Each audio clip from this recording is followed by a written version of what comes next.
नमस्कार। शिक्षालय 2.0 में आप सभी का बेहद स्वागत है। मेरा नाम है रेणु यादव। वेदांत की कई शाखाएं हुई थी और आज हम 3 शाखाओं के विषय में बात करेंगे। छोटा सा लेक्चर होगा, ध्यान से सुनिए। आपको पता है कि पहली शाखा जिसे हम अद्वैत दर्शन कहते हैं या अद्वैत वेदांत कहते हैं, उसके प्रवर्तक आदि शंकराचार्य जी थे। आदि शंकराचार्य जी कहते हैं कि मैं यानी कि जीव यानी आत्मा और ब्रह्म में कोई भेद नहीं है, यह अभिन्न नहीं है, हम दोनों एक ही हैं।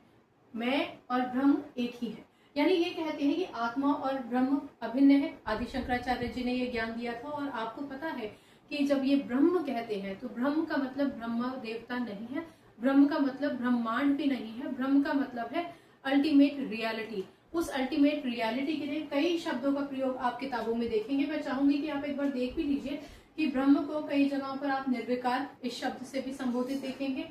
निर्विकार मतलब जिसमें कोई विकार नहीं आता। विकार किसमें आता है? हम जन्म लेते हैं, जन्म के बाद हमारा शरीर बढ़ता है, हमारी बौद्धिक स्थिति बढ़ती है, फिर धीरे धीरे जवानी आती है, किशोरावस्था आती है, हम बूढ़े होते हैं और फिर एक समय ऐसा आ जाता है जब मृत्यु होती है। तो ये क्या है? ये जो स्टेजेस है ये बदल रहे हैं ना, विकार तो आ ही रहा है ना।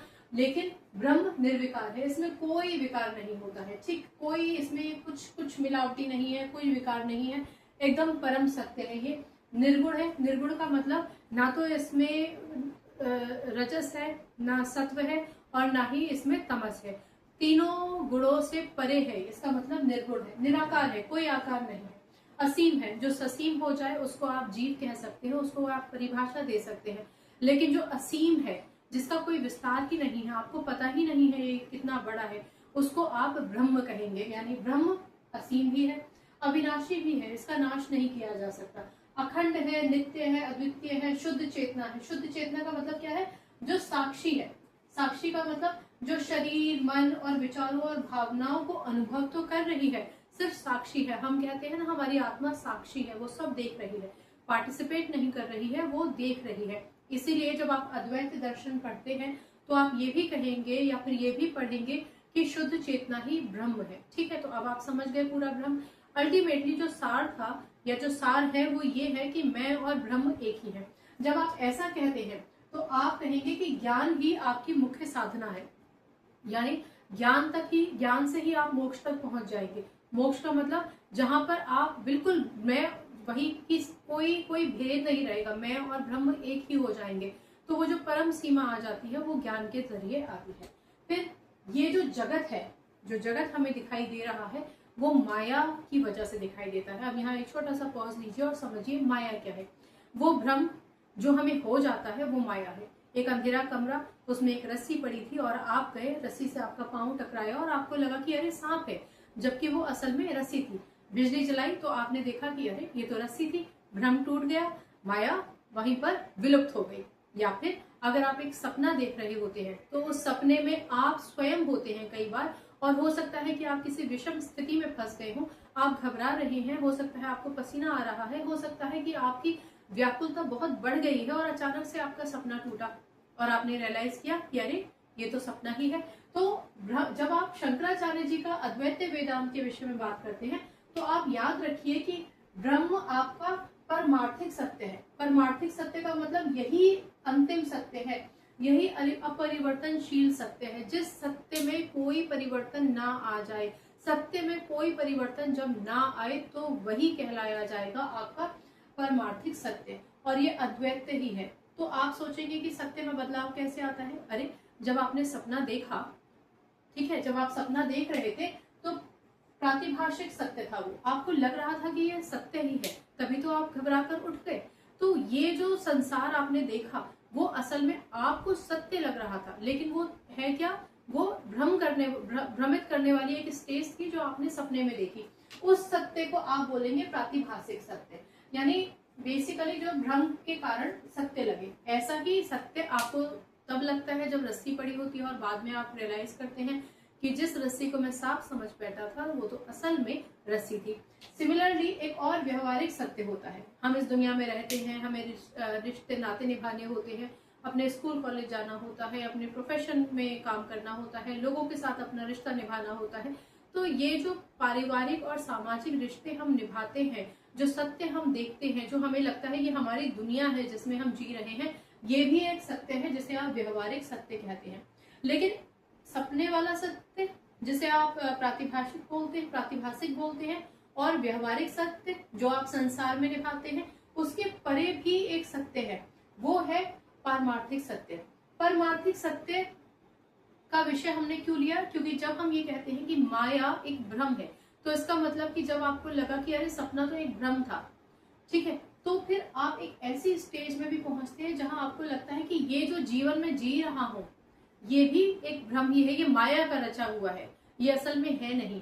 ये ठीक उसी सांप के जैसे है जो आपको दिखाई दे गया था, या फिर बहुत सारे बर्तनों में आपने पानी रख दिया और चंद्रमा दिखाई दे रहा है, तो असल में इतने चंद्रमा थोड़े थे, चंद्रमा तो एक ही था। अगर ये रियलाइज कर लिया जाए कि मैं और वो सेम ही है, मैं और ब्रह्म सेम ही है, ब्रह्म जो असीम है, जिसकी कोई सीमा नहीं है, कोई आरंभ नहीं है, कोई अंत नहीं है, तो हम समझ जाएंगे कि हम मैं और ब्रह्म एक ही है। तो वो जो माया हमें भ्रमित करती है, वो माया जब भ्रमित नहीं करेगी तो हम कहेंगे अब हमने मोक्ष पा लिया। ठीक है, चलिए, मोक्ष क्या है? आत्मज्ञान, जिसे आप ज्ञान योग भी कहते हैं। तो ये एक छोटा सा सार मैंने अद्वैत वेदांत का आप तक पहुंचा दिया है। ये 3 सत्य आप जरूर पढ़ेंगे, किताबों में लिखा होगा। परमार्थिक याद रखिएगा, जो अंतिम सत्य है जिसकी अभी हमने बात की। व्यवहारिक जो हम निभाते हैं एक दूसरे से, और प्रातिभाषिक सत्य जो भ्रम के कारण पैदा होता है। ठीक है ना? चलिए, अच्छा एक और चीज समझिए, अगर आपसे पूछ ही लिया जाए, इससे अलग बता रही हूँ, इस टॉपिक से अलग, अगर आपसे पूछ ही लिया जाए कि परमार्थिक सत्य क्या है, तो ये सत्य आपका भूतकाल में, भविष्य काल में, वर्तमान काल में सेम रहेगा। ठीक है, जैसा कि हम कहते हैं ना कि हमारी आत्मा कभी भी बदलती नहीं है, सेम रहती है। तो सिमिलरली ये वो सत्य है जब आप जान जाते हैं कि मैं ही ब्रह्म हूं, तो ये परम सत्य है, इसके ऊपर कोई सत्य नहीं है। ये पूरी की पूरी दर्शन अद्वैत दर्शन के नाम से आदि शंकराचार्य जी ने दिया। अब जैसे आपके दिमाग में कई सवाल उठ रहे होंगे, ऐसे ही कई और आचार्यों के दिमाग में कई सारे सवाल उठे, और उन सवालों के आधार पर इन्होंने जो थ्योरी दी, इन्होंने जो दर्शन दिया, बेसिकली उसको अलग अलग दर्शनों के तौर पर जाना गया। एक पॉज लीजिए, याद कीजिए, हमने कहा था कि ब्रह्म सूत्र में संक्षिप्त में तार्किक समन्वय किया गया है उपनिषदों का। ठीक है, तार्किक संग्रह है वो एक तरीके से, और उसी संक्षिप्त सूत्रों से अलग अलग आचार्यों ने जो बात की, जो संवाद किए, उसके हिसाब से दर्शन निकल कर आए। तो आदि शंकराचार्य जी का दर्शन तो अद्वैत वेदांत दर्शन था, लेकिन इसके बाद जब यहाँ के कुछ सवाल अगर आपके दिमाग में अभी रह जाते हैं, या बाकी आचार्यों के दिमाग में रहे होंगे, तो उन सवालों से निकल कर आती हैं अलग अलग शाखाएं वेदांत की। तो एक शाखा वेदांत की कहलाई जाती है विशिष्ट द्वैत वेदांत। रामानुजाचार्य जी इसके प्रवर्तक हैं, और इन्होंने कहा कि देखिए, आत्मा और ब्रह्म, ये इनकी डेफिनेशन है। अद्वैत तो अब आप समझ गए हैं, अब विशिष्ट द्वैत की बात करते हैं। तो इन्होंने कहा देखिए, आत्मा है ना, आत्मा ब्रह्म का एक अंश है, अंगी अंश। अंगी अंश का क्या मतलब है? जो होल है उसका एक पार्ट है। ये मेरा हाथ है, आपका हाथ है, ये हाथ एक अंश है किसका? पूरे शरीर का। तो पूरा शरीर जो है मान के चलिए ब्रह्म है, और हाथ मान के चलिए जीव है। तो इन्होंने कहा कि जब आप विशिष्ट द्वैत वेदांत की बात करते हैं, विशिष्ट द्वैत वेदांत की बात करते हैं, तो इन्होंने कहा आत्मा ब्रह्म का अंश है, यानी मैं मतलब जीव ब्रह्म का अंश है। इन्होंने कहा अगर आपको मोक्ष की प्राप्ति चाहिए, ध्यान रखिए हमने वहां क्या बताया था, अब यहाँ ये कहते हैं अगर आपको मोक्ष की प्राप्ति चाहिए तो आपको भक्ति करनी पड़ेगी, और शरणागति, जिसे आप प्रपत्ति कहते हैं, शरणागति, पूर्ण शरणागति आपको लेनी होगी प्रभु की, और प्रभु की कृपा से ही आपको मोक्ष प्राप्त हो जाएगा। ठीक है, इसके अलावा ये कहते हैं कि जो नारायण है, नारायण जिनको आप सगुण रूप में जानते हैं, वही परम ब्रह्म है, और उन्हीं परम ब्रह्म के हम अंश हैं, टुकड़ा है, हम उनका एक हिस्सा है। जगत भगवान, अब अगर इन्होंने कहा कि जगत तो माया है, पर इन्होंने क्या कहा, रामानुजाचार्य ने, इन्होंने कहा कि जगत भगवान की वास्तविक सृष्टि है। भगवान ने एक सृष्टि बनाई है, ये कोई माया नहीं है, असल में भगवान ने एक सृष्टि बनाई है, और वो सृष्टि प्रभु की बनाई हुई है, और उस सृष्टि में हम रहते हैं, हम जीव रहते हैं। ठीक है ना? तो जीव और जगत भगवान से अलग नहीं है।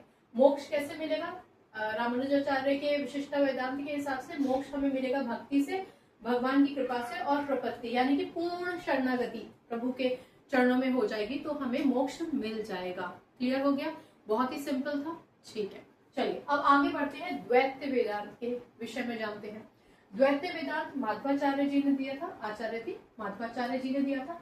इन्होंने कहा कि नहीं, मैं ब्रह्म का अंश नहीं हो सकता, मैं तो उनका सेवक हूं।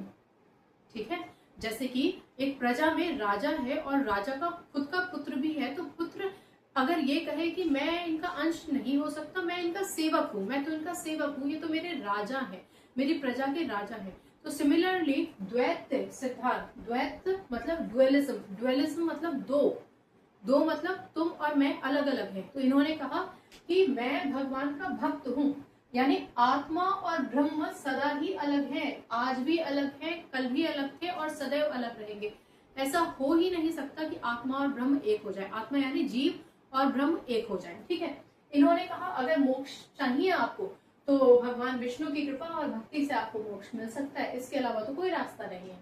इन्होंने कहा विष्णु ही परम ब्रह्म ही है। ठीक है, चलिए आपको विष्णु की जगह नारायण भी मिल सकता है शब्द। ठीक है, इसके अलावा इन्होंने कहा कि जगत जो है वो वास्तविक है, जगत वास्तविक है, वास्तविक जगत है और शाश्वत है, आज भी है और सदैव रहेगा। और जगत और जीव के बीच का जो भेद है वो भी वास्तविक है। ये जो जगत है वो वास्तविक है और जगत और जीव में जो भेद है ना वो भी वास्तविक ही है, ऐसा कहना है माधवाचार्य का। अगर आप द्वैत वेदांत पढ़ेंगे तो बहुत ही सिंपल है। द्वैत का मतलब है जब आप अलग अलग महसूस करते हैं, जब आप अलग अलग महसूस करेंगे तब आप ये नहीं कहेंगे कि मैं उनका अंश हूं, आप कहेंगे कि मैं उनका सेवक हूं। द्वैत वेदांत दर्शन इस पर आधारित है। ठीक है, यहाँ एक शब्द आप पढ़ेंगे दासोहम। दासोहम का मतलब मैं भगवान का सेवक हूँ, मैं भगवान का दास हूँ, मैं उनका अंश नहीं हूँ। ठीक, इसके अलावा द्वैत वेदांत का जो महत्वपूर्ण सिद्धांत है जिन्हें हम पंच भेद सिद्धांत कहते हैं वो भी सुन लीजिए। पंच भेद सिद्धांत कहता है कि ईश्वर और जीव में तो भेद है नहीं, मैं और भगवान एकदम अलग अलग है, हम में भेद है। ठीक, ईश्वर और जगत में भेद है, जगत और ईश्वर दोनों सेम नहीं है, उनमें भेद है। एक जीव दूसरे जीव में भेद है, ऐसा नहीं है। अद्वैत कहता था ब्रह्म एक ही है, चांद एक ही है, आप अलग अलग बर्तनों में पानी रखकर देखेंगे तो सब अलग है, ऐसा नहीं है, चांद तो एक ही है। नदियां सारी समुद्र में चली गई लेकिन समुद्र ही परम ब्रह्म है। पर अद्वैत क्या कहता है, द्वैत क्या कहता है, द्वैत कहता है भैया नहीं, एक जीव दूसरे जीव से पुनः भिन्न है, एकदम अलग है, पूर्णतः भिन्न है। एक जीव और दूसरे जीव में भेद है, भेद है इनमें। जीव और जगत में भी भेद है, जगत की एक वस्तु और दूसरी वस्तु में भी भेद है। कुल मिलाकर इन्होंने कहा कि भेद ही भेद है, डुअलिज्म है, एक नहीं आप कह सकते हैं। क्या क्या कहा इन्होंने, इन्होंने कहा कि ईश्वर और जीव में भेद है, ईश्वर और जगत में भी भेद है, एक जीव और दूसरे जीव में भी भेद है, जीव और जगत में भी भेद है, जगत की एक वस्तु और दूसरी वस्तु में भी भेद है। तो जब भेद की बात आ जाती है तो हमेशा दो हो जाते हैं। ठीक है ना, और दो हो जाते हैं तो द्वैतवाद आ जाता है। याद रखिएगा माधवाचार्य जी ने दिया था। विशिष्ट द्वैत आपका रामानुजाचार्य जी ने दिया था। ठीक है, इसको आप याद रखेंगे। और आप शंकराचार्य जी के अद्वैत के साथ एक शब्द पढ़ेंगे सोहम। सोहम का मतलब मैं वही हूँ। ठीक है, सोहम का प्रयोग कई बार हम प्राणायाम करते हैं उस समय भी इस्तेमाल करते हैं। तो अल्टीमेटली आप एक रियलाइजेशन स्वयं को दे रहे होते हैं उस समय सांसों की क्रिया में सोहम सोहम का शब्द इस्तेमाल करके, जब आप कहते हैं कि मैं ही ब्रह्म हूँ। ठीक है ना, तो याद रखिएगा अगर आपको ये टर्म्स मिलते हैं तो आप कंफ्यूज नहीं हो जाएंगे। ठीक है, तो आज हमने बेसिकली ये 3 शाखाएं वेदांत की पढ़ी हैं। कोई कंफ्यूजन है तो पूछ लीजिएगा।